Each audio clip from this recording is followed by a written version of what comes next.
McNamara hoping the Sox will start doing something. The Red Sox have averaged 9 men left on in each of the first 3 games, and they've already left 4 in 2 innings tonight. 2-1.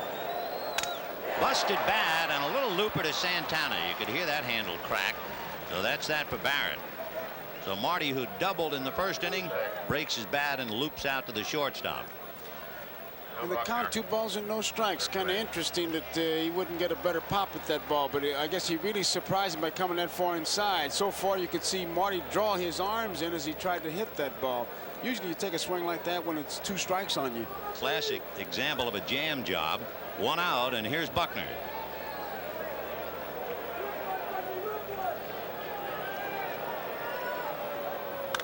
High pop fly. Boy, that's a twister, and it's up to Hernandez.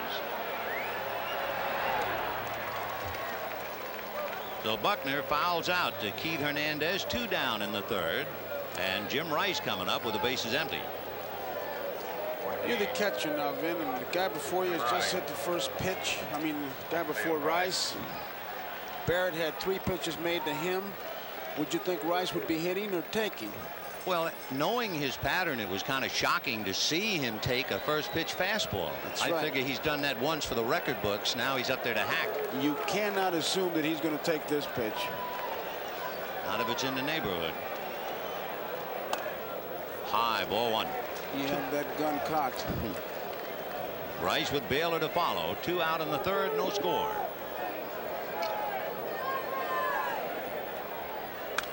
There's a fastball, and he was right after it. 1-1.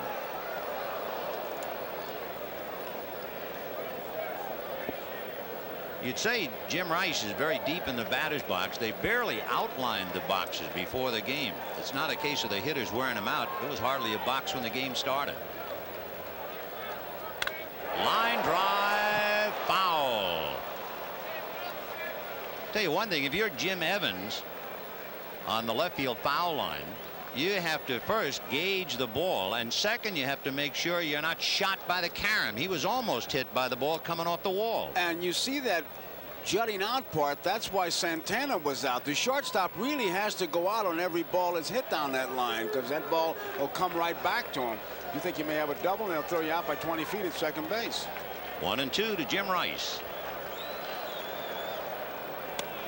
Half swing, strike 3. The Rice couldn't hold up. Darling, for the first time, retired the side in order, and at the end of 3, Mets nothing, Sox nothing.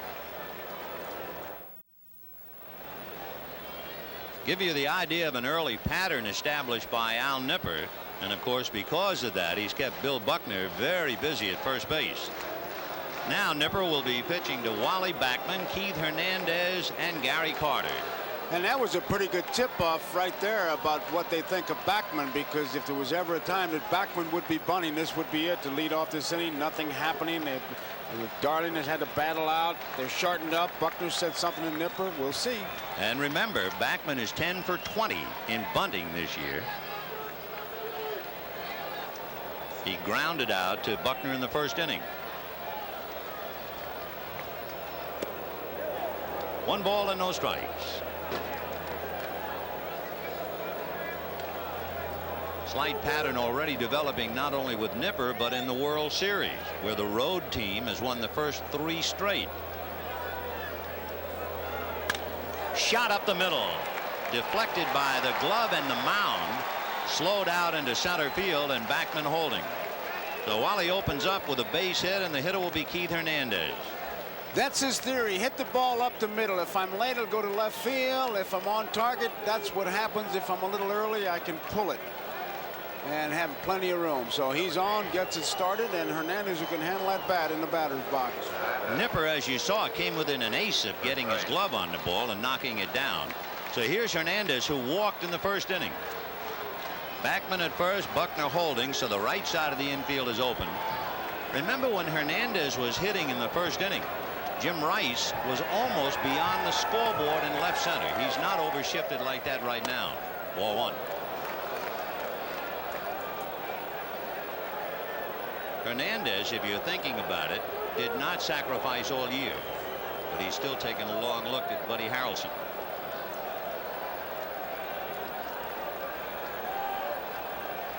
Backman at first, nobody out in the fourth, no score.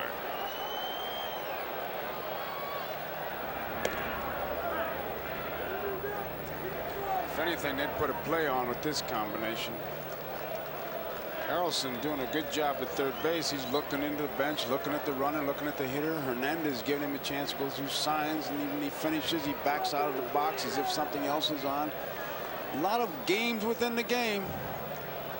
There's Harrelson again, hoping to direct Backman around on a ball hit down the right field line. Backman, by the way, stole 13 out of 20 this year. 1-0. And they smell something's afoot for sure. Well, you have some first baseman, when they get the runner diving back, they'll really put that hard tag around the back of your neck. It's almost like a rabbit punch.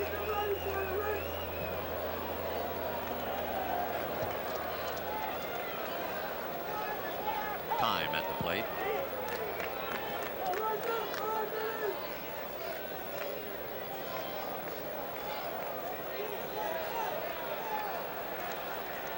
One ball and no strikes to Keith Hernandez.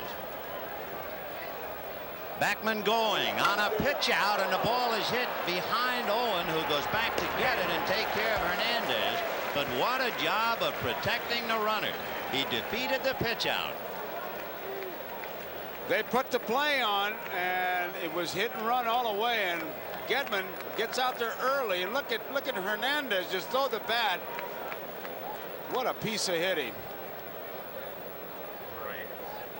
If he hit that ball maybe 3 more feet behind Owen, he has a base hit. Spike was able to go back and get it. So Keith at least kept his runner alive and advanced him a notch. And the batter will be Gary Carter.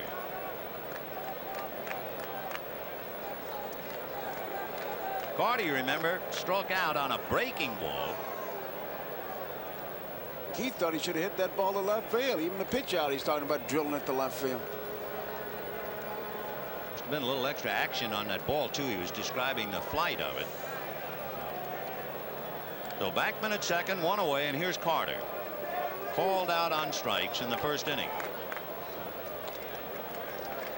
Nipper's high in strikeouts this year. He struck out 7 against Detroit.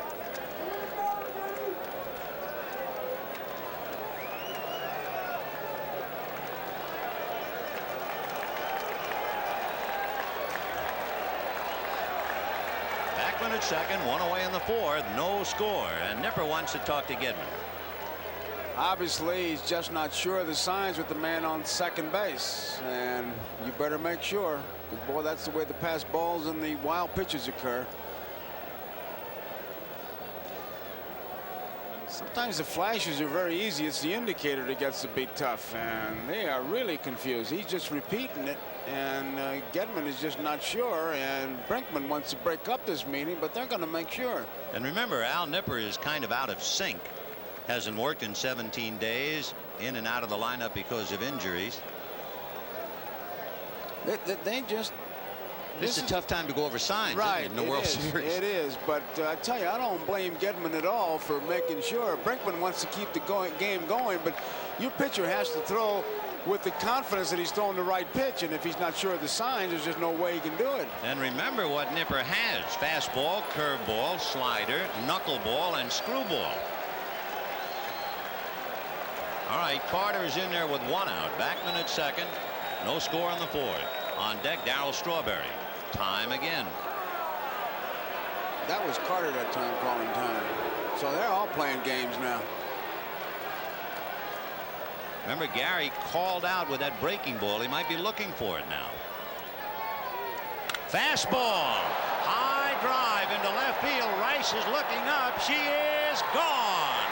Home run, Carter.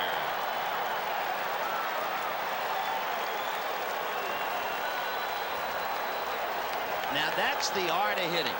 He says to himself, the pitcher struck me out on a curve. Is he going to come back with the curve? And Nipper thinks he's probably looking curve. I'll give him a fastball.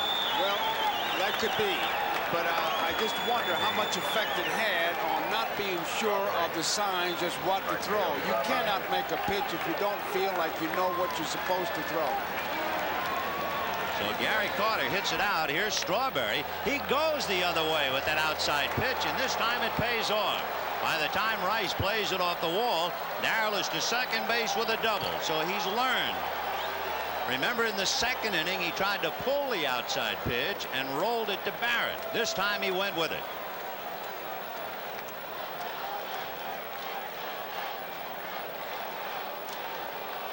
Here is the home run by Gary Carter. First pitch fastball. Just a perfect monster. You can see it. Yes, up there. 22. Down she goes. Very nice. Fastball. So 2-0 in favor of the Mets on that towering home run by Carter, who is now hit in 6 straight games. And the batter is Ray Knight, who singled in the second inning. Strawberry at second, 1 away. 2-0 New York in the 4th.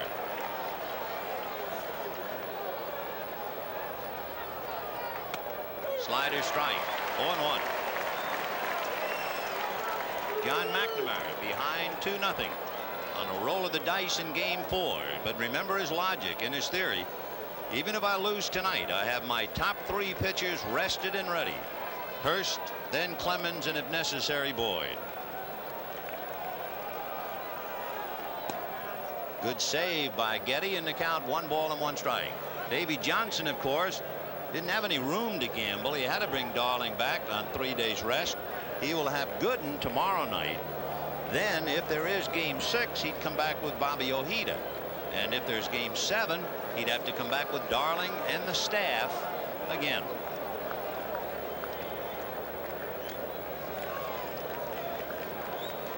That's where home runs wind up. That's a graveyard for pitchers' hopes. And you might see somebody up there. There he is, Corey Leibel, our cameraman, who climbed the ladder alongside the scoreboard. There it is. He's standing 37 feet above the playing field. Got to get battle pay for being up there. 1-1 to Ray Knight.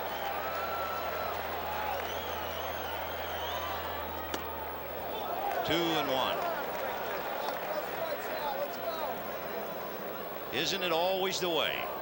You go to the ballpark, you see one ball club squandering opportunities, and kabloom, it's the other team that gets on the scoreboard.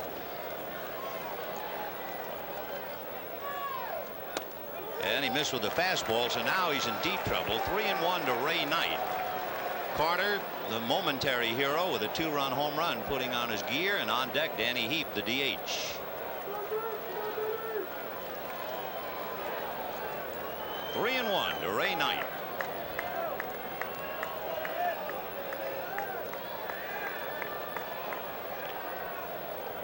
And he threw a little breaking ball. He couldn't afford to come in there 3-1 fastball. That's what he does when he's pitching well, is to throw the breaking ball or something besides the fastball when he's behind the hitter. Good pitchers obviously can do that. Something besides the fastball. 3-1 and 2-0, and he just did it. Steve Crawford, however, is throwing back of Nipper in the bullpen. 3-2 the count to Ray Knight. Strawberry at second, 1 out in the 4th, 2 runs in.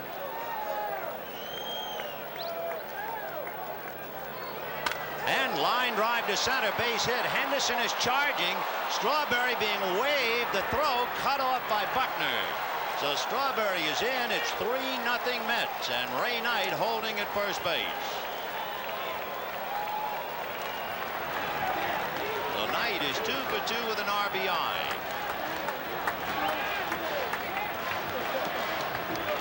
And now Bill Fisher is going out to the mound.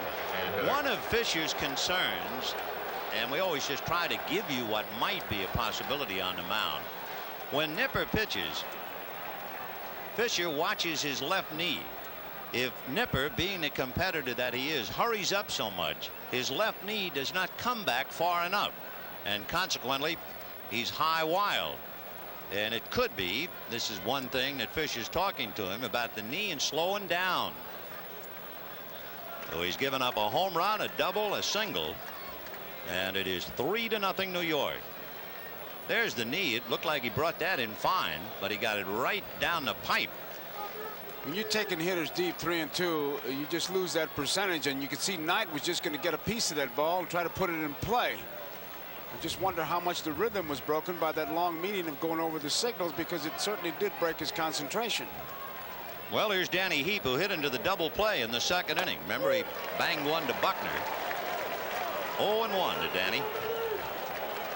They're holding Knight at first, although Ray is certainly not a base stealer. Nevertheless, Buckner's on the bag. And that's hit the other way, foul.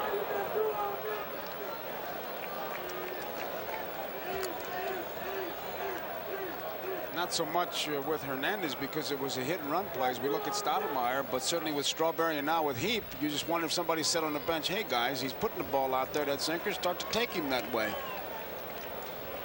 And then the Mets, who are out an extra base hit in the first 2 games, have come alive in that area with a home run tonight. Now they've had 2 home runs and 3 doubles in the last 13 innings. 1-2 to Danny Heap.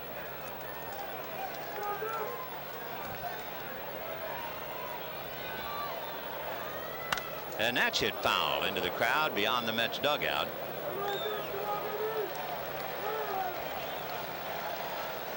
We had 33,595 here last night, so we assume another sellout crowd would be somewhere around that figure. Beautiful evening in Boston after a magnificent day, although there's a cloud drifting in front of the moon in right center. 1-2. Hit the other way, foul.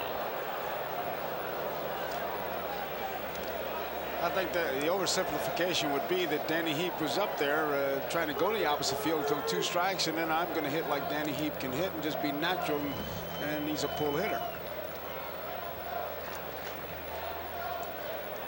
1-2 to Danny.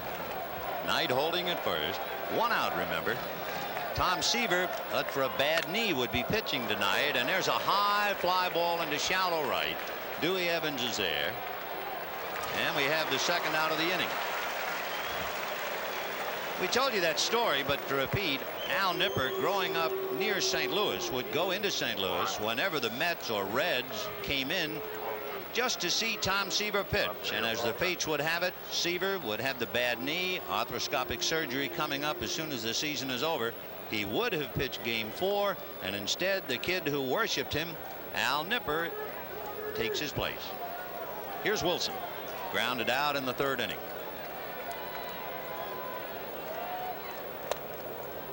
Good save by Getty. Tom Seaver going back to 1969. Ralph Kiner there to interviewing. The year of the impossible dream. And now a somber Seaver in his 40s, standing on the sideline. Mookie hits a fly ball to right center. Plenty of time for Hendu, and he's there. And puts it away. But it's Gary Carter's inning. That fastball he hit into the screen gives the Mets 2. They add another, and they lead 3-0 at the end of 3 1/2. Gary Carter with the look of Eagles. And the payoff. That's a grand total. And here's the reason why.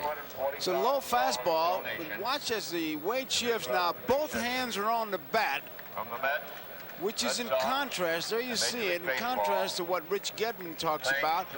His style is to get that top hand off so he can get more power, and there you see it landing in that net. So it really makes no difference what you do until you're in that hitting zone, and if you can handle it, and both of them can, you get results. It's what you believe in. Now the crowd exhorting the Sox to come back. It's 3-0 Mets in the bottom of the 4th. Don Baylor, Dwight Evans, and Rich Gedman. Backman almost behind second base and now goes across the line. He was actually on the other side of the bag. Now I wonder how long the plate umpire will let him do that.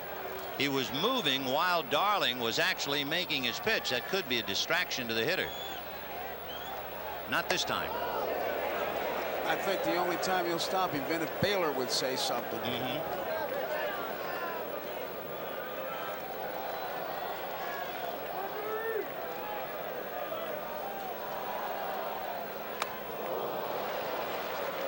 He sure is moving. However, Remember years ago, Eddie Stanky, and that's going way back, but he got to arm waving, and they really put an end to that. But Backman isn't gesturing. He's just suddenly shifting on the pitch. 1-2 the count. And down goes Bailey. Off-speed pitches. Stayed away from the fastball. Just took something off. That's the third strikeout for Ron Darling, who had a high of 8, you remember, in the first game. Just swung over it. Took something off the curveball. It should also be noted now that Darling, after a very rocky start, has retired the last 7 in a row. Evans hit into a force play in the first inning. That was a big play. That's when the Sox were ready to go off and running. They had the bases loaded, but Evans hit into the force. 0-1.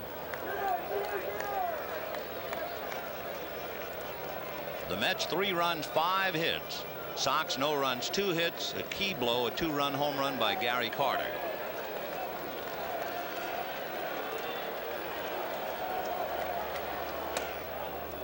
Two and 0 to Evans. On deck, Rich Gedman. And remember, Gedman opened up the second inning and pulled a double into the right field corner. Time.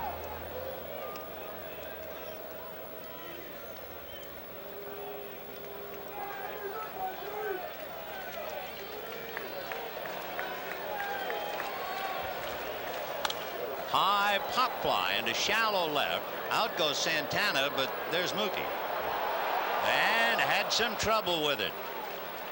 The breeze is blowing out when you look at the flag in center field, and evidently it almost took that fly ball away. He looked like he had it all the way. It looked like it was going to be a routine play. He did dig it up a little bit. And right there, he's got it. Now she starts to drift.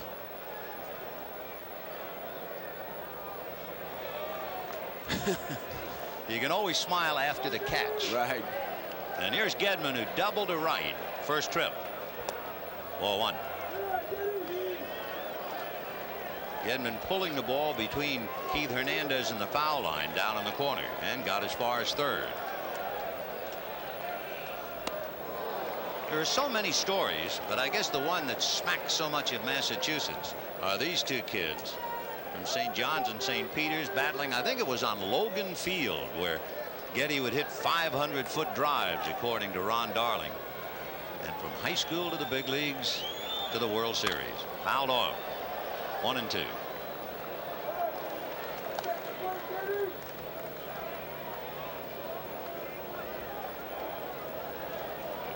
Gedman is a little older than Darling. When they last met way back when, he was a senior and Darling was a sophomore in high school. Little nubber, foul ball. Carter catching it behind the plate, and the count 1-2.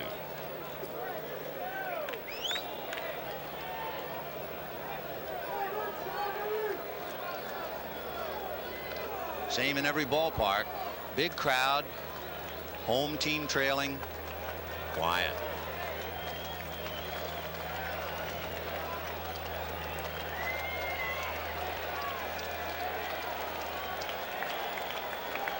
One and 2. Off speed in the dirt.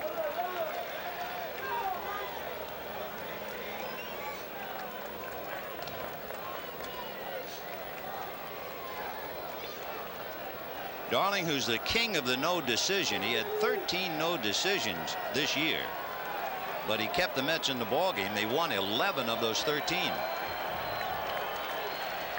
2-2. Little foul off to the left. Does not appear playable. It's back in the crowd. Pretty obvious what Darling is trying to do. He's been working Gedman in and out. Everything downstairs. We've been talking about how he is a high ball hitter. Hit that first one, pulled it. As we look at Dwight Gooden, who has been named pitcher for tomorrow night. He'll go up against Bruce Hurst. He's charting pitches much like Darling did last night. And sitting on the bench in a very unfamiliar position, and he doesn't quite know what to do with himself. Right there, that's Danny Heap, and for a National Leaguer to be the designated hitter, he just doesn't know what to do. 2-2. On the hands, a little pop fly to Ray Knight. And the Sox are rung out in the fourth. 1, 2, 3, 9 in a row. Retired by Darling. 3-0 New York. We'll be back after these messages.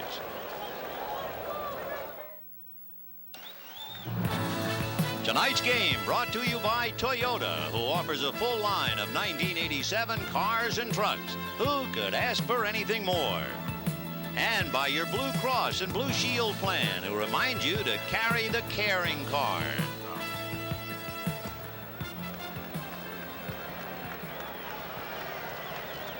Rafael Santana, followed by Len Dykstra and then Wally Backman. And the bunt foul. Santana hit back to the box in the third inning.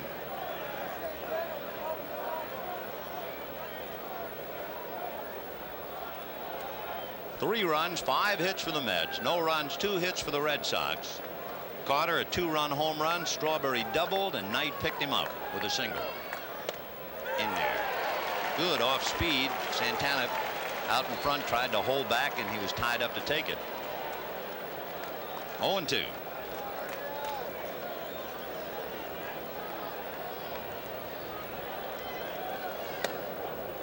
One and 2. Just watch the rhythm now as Gedman gives the sign. It's just one sign. Nipper gets it and goes. Nipper gets it and goes. Nipper gets it and goes. But puts man on second base. It all broke. 1 and 2. Off speed. Golf and missed it. That's the second strikeout for Nipper. The other one was called. Remember when he got Carter on the breaking ball in the first inning? Here's another breaking ball. Gedman a good target, low. He just drops it in there. And with one away, the batter is Lenny Dykstra. Grounded to short after he kind of ran up in the box. And then grounded out in the third inning. 0 for 2. And again, the Sox have to look bunt. Boggs on the grass. Barrett shortens a couple of feet at second base. Fouled away.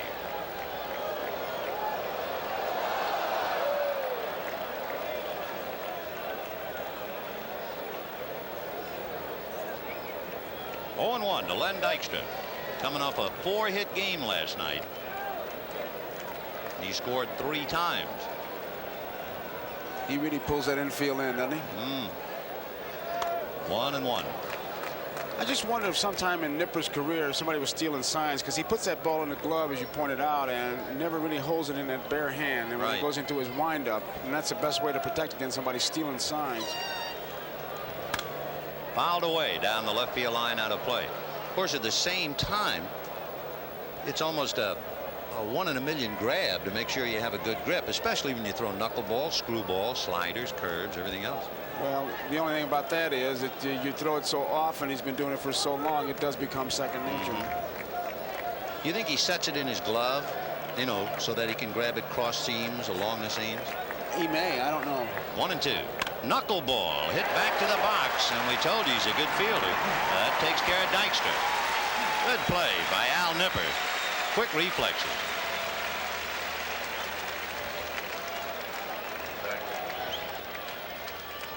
A little blink there, which is kind of interesting. There you see the grip. You saw it. Look at his fingers. That's the knuckleball. Now he's set. The glove is behind him once again, and that's where it was when he got hit in the leg. And he sets himself for some reason on his follow-through. Most of the time, that glove gets behind him on the follow-through. We noticed that when he was hurt against Toronto. In for a strike. You just keep an eye on that kind of a shot, and you'll see that left glove most of the time will wind up behind his left leg, so it doesn't do him any good at all. It was on that last pitch. It's not that blatant, but it is definitely behind him. And that's fisted into the hole and through into left field. So Backman goes 2 for 3.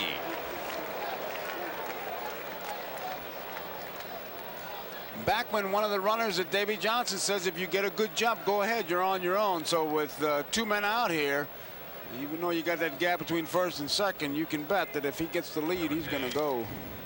Keith Hernandez had 2 singles and a walk last night. Look how clean shaven he is tonight. Last night he looked like he came here on a raft.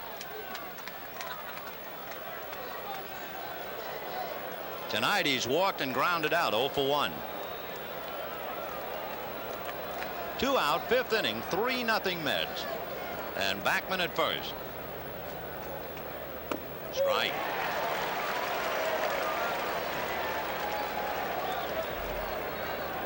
On deck, Gary Carter.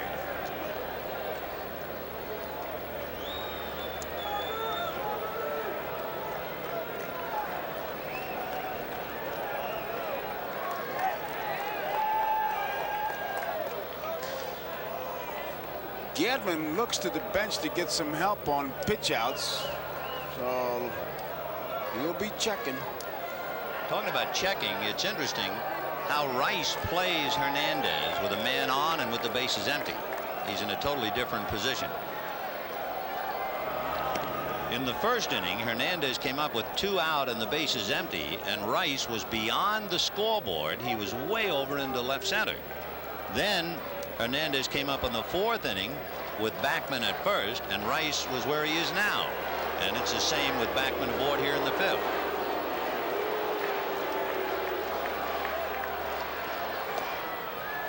One and one. Do you think they're telling us really, in looking at Rice, that they pitch Hernandez differently with men on? 1 and 1. I know Bill Robinson, when Hernandez came up in the first inning, pointed to Rice as if to say to Hernandez, look where he's playing you. That's a good shot we had of Nipper looking over there. When a pitcher gets set, he's got a spot in his set delivery that when he looks over there, if he doesn't see that runner when he glances, he knows he's got too big a lead. That's how he measures him.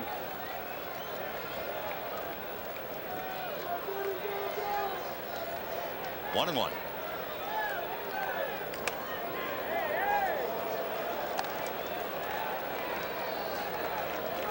Two balls and 1 strike to Hernandez. 2 out, top of the 5th. Mets leading the Red Sox 3-0. Wally Backman at first. Look out now.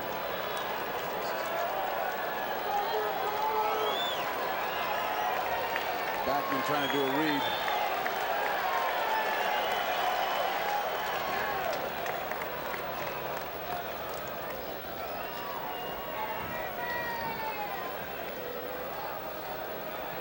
You have to get the second in 3.6 or less. You got a pretty good chance.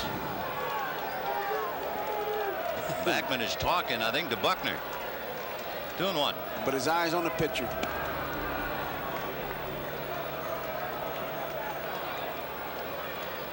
Buckner is a very talkative first baseman. He visits with just about everybody.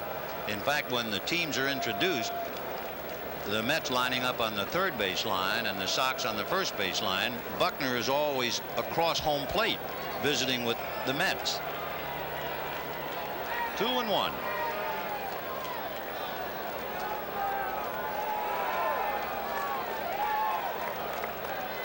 Backman goes. The pitch taken for a strike, and he's stolen it.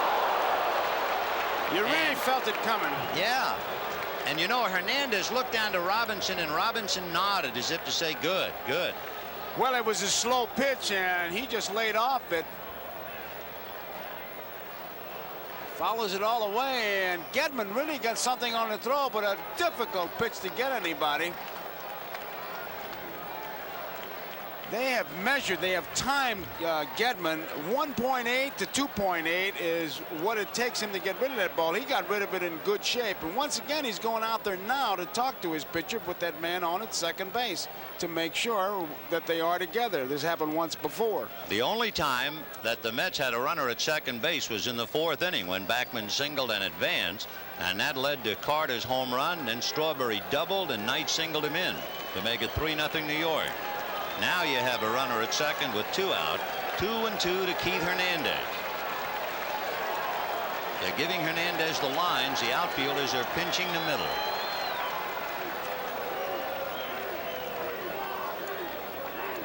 Two and 2.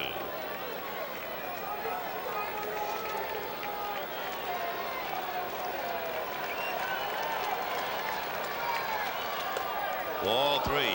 On deck, of course, is the fellow who has the big hit of the night so far, Gary Carter, the 2-run home run in the 4th inning. And Steve Crawford is up again behind Al Nipper.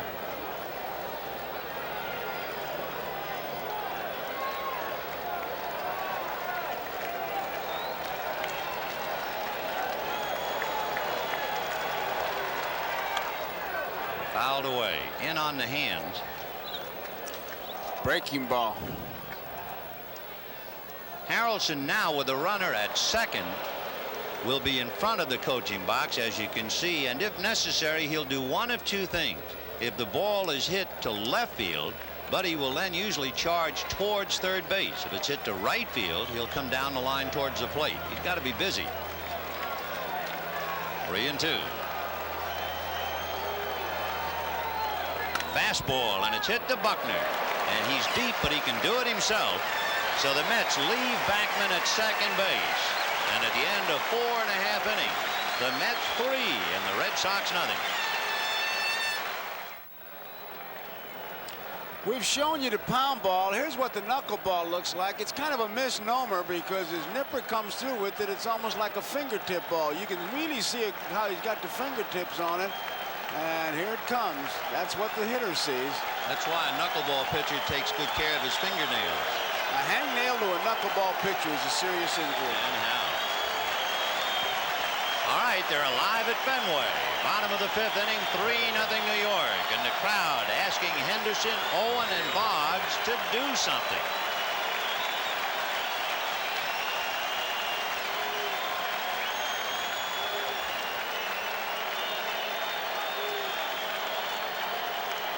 Henderson struck out on a low curveball in the 2nd inning.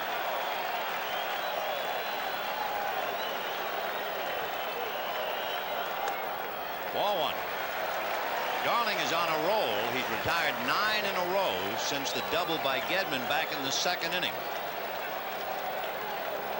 Fastball slicing down the right field line, curling foul and out of play. 1-1.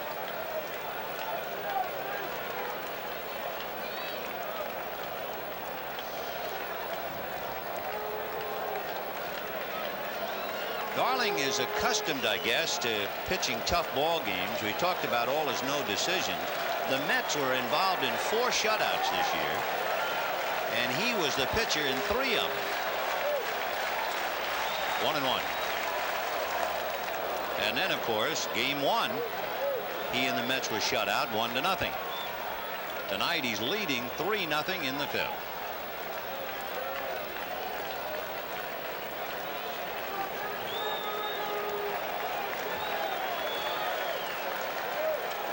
Fastball got him looking.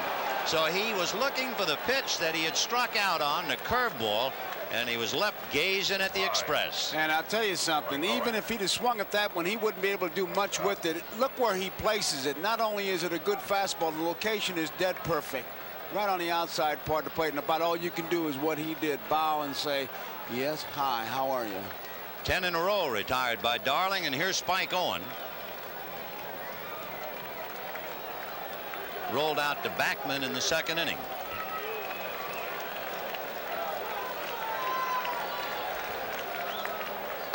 Ball 1. The 2 men so far in Red Sox uniforms who could kick themselves would be Evans, who hit into the 3rd out force play with the bases loaded in the 1st inning, and Boggs, who flied out for the 3rd out with Gedman at 3rd in the 2nd inning. And that's the last look the Sox have had at the game. Talking about a look at the game, you're looking at Roger Clemens, who will be center stage if there is a 6th game.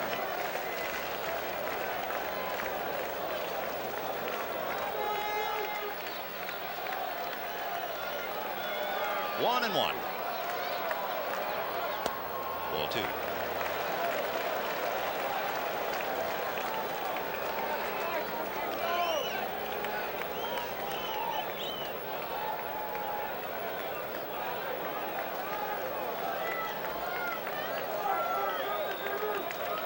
Wade Boggs on deck. 2-2. Owen didn't do anything against American League right-handers. From this side of the plate, he had less than $150.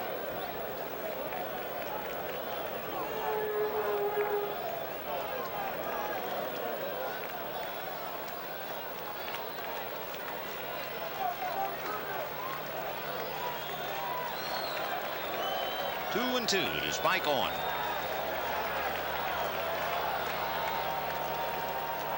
Fastball jammed him, but it's curling over towards the Mets dugout and on the roof, and a nice catch in the dugout to save Ray Knight. Vin, while we got the foul ball, it's interesting to watch the coaches of the Boston Red Sox. Now, Latchman at third base usually has 1 foot in the coach's box. This time he's got 2, but he'll have his right foot in there. Riniak is out of the box in contrast. That's the way he does. Now, that's allowed if you got 1 foot in there. Riniak is outside the box at first base. There you see that. Now, Harrelson is way out, and there is a rule about it. 2-2. The count to Spike on. 1 out in the 5th. 3-0 New York.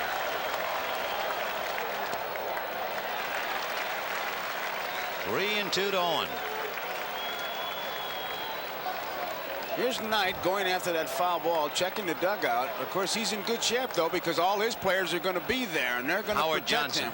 Oh, they're going to protect him. Good save by Hojo. Now, the other side, you may or may not get some help. Yeah, you'll hear something like lots of room. That's right, and then it's a quick visit to the dentist. Howard Johnson has made 1 catch tonight. 3 and 2. And he walked him, and to walk Spike Owen hitting left-handed is almost sacrilegious.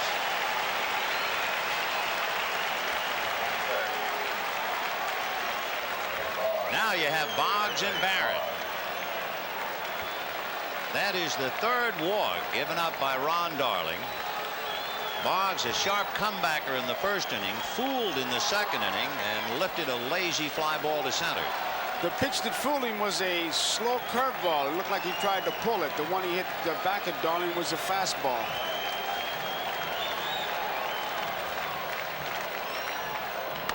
Ground foul outside of 3rd down the line. First pitch, very rare. That's first time in the series, I believe. Absolutely.